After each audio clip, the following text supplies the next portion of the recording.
അപ്പോൾ നമ്മൾ മനസ്സിലാക്കേണ്ട ഇവിടെ ഒരു വിഷയം എന്നുള്ളത്, ഒരാൾ ഏറ്റവും കൂടുതൽ ക്ഷീണത്തിൻ്റെ അവസ്ഥയിൽ ഒക്കെ ഉള്ളൊരവസ്ഥയാണ് ഉറക്കിൻ്റെ അവസ്ഥ എന്ന് പറഞ്ഞു കഴിഞ്ഞാൽ. ഒരാളെ സംബന്ധിച്ചിടത്തോളം എന്തെങ്കിലും വഹിക്കുന്ന ഒരാൾ വലിയ വെയിറ്റ് വഹിക്കുന്നുണ്ടെങ്കിൽ എന്ത് ചെയ്യും, അത് താഴെ വെച്ച് കഴിഞ്ഞാൽ കുറച്ചൊരു ഭാരം കുറയും. ഇനി നിന്ന് ക്ഷീണിക്കുമ്പോഴാണ് എന്ത് ചെയ്യുക, നമ്മൾ ഇരിക്കുക.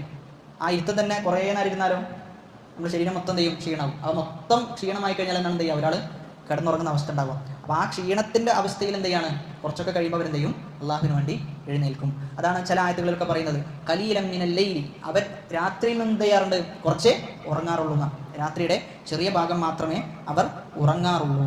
അപ്പോൾ അവർ ഉറക്കിനോടൊരു വെറുപ്പ് പ്രകടിപ്പിച്ച് അതിൽ നിന്ന് എന്ത് ചെയ്യാണ്, അവർ എഴുന്നേൽക്കുകയാണ്. അപ്പോൾ ഖിയാമുൽ ലൈൽ, രാത്രി നിസ്കാരം എന്നത് ഒരു മുഅ്മിനിനെ സംബന്ധിച്ചിടത്തോളം അവൻ ഇസ്തിഖാമത്തിൽ ദീനിൽ അടിയുറച്ച് നിർത്തുന്ന ഒരു കാര്യം. നമുക്ക് ദീനിൽ അടിയുറച്ച് നിൽക്കണോ, അവൻ എന്ത് ചെയ്യണം, രാത്രി നിസ്കരിക്കണം. കാരണം രാത്രി നിസ്കരിക്കുന്ന ഒരാൾക്ക് ആരും കാണാതെ ഒറ്റയ്ക്ക് എഴുന്നേറ്റ് നിസ്കരിക്കാൻ സാധിക്കുക എന്നുള്ളത് എന്താണ്, വലിയ തൗഫീഖാണ്. അത് എല്ലാ സാധാരണക്കാരെ സംബന്ധിച്ചിടത്തോളം സാധിക്കണം എന്നില്ല.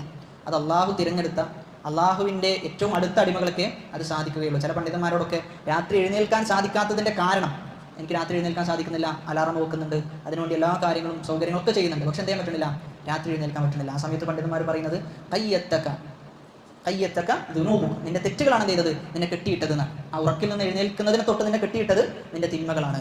അപ്പോൾ രാവിലത്തെ ജീവിതം അതെങ്ങനെയാണോ എന്നതിനെ പരിഗണിച്ചിട്ടാണ് എന്ത് ചെയ്യുക, രാത്രി നമുക്ക് എഴുന്നേൽക്കാൻ സാധിക്കുക. രാവിലെ പാപങ്ങൾ ചെയ്ത് ജീവിക്കുന്നുവെങ്കിൽ രാത്രി എന്ത് ചെയ്യാൻ പറ്റൂല, എഴുന്നേൽക്കാൻ പറ്റൂല.